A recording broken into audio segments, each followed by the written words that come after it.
Assalamualaikum semua. Okey, syukur Alhamdulillah. Mira bersama tim tengah siapkan tempahan batik seragam. Kali ni kita dapat tempahan daripada jauh, daripada SK Timbuwau, Ranau, Sabah.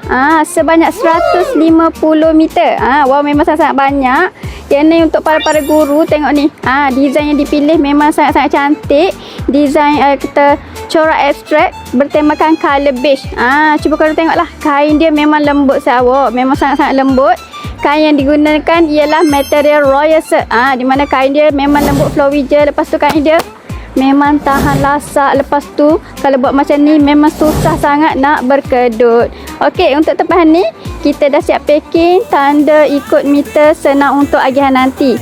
Jadi, yang mana guru-guru ataupun penjawat awam yang nak dapatkan kain batik ni dengan harga yang sangat-sangat istimewa, jom terus walk in ke Pelangi Timur Textile ataupun terus WhatsApp Mira sekarang. Bye, Assalamualaikum.